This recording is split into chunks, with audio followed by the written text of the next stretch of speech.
B13 তো? হ্যাঁ হ্যাঁ হ্যাঁ, তারপরে সামনে যেতে গেলে আসো।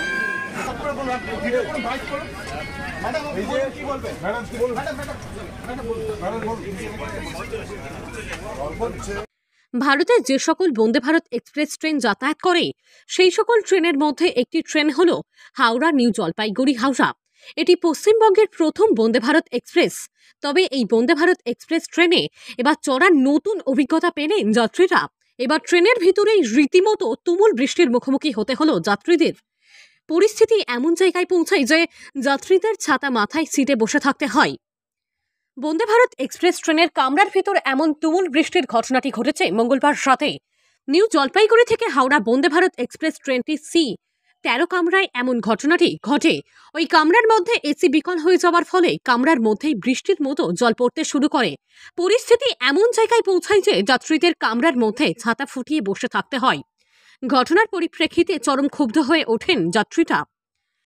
এখানে বসা থেকে 3টে থেকে প্রচন্ড গরম হচ্ছে, সাফোকেশন হচ্ছে।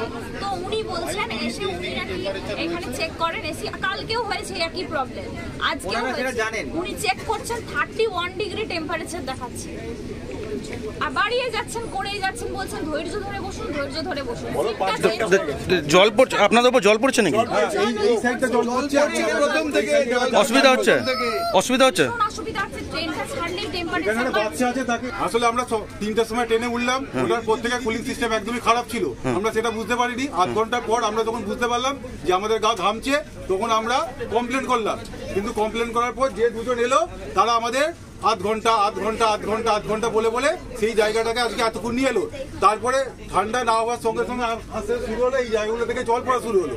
প্রথম দিকে পেছন দিকে জল পড়ছিল, সেইটা আস্তে আস্তে এগিয়ে এসে আজকে এনাদের গায়ে তো জল পড়ছে। ওনারা মাঝে মধ্যে হয়তো আপনাকে ভিডিও পাঠিয়েছেন, ওনারা এটাকে মাঝে মধ্যে টিস্যু পেপার দিয়ে পোঁচামুচি করছে।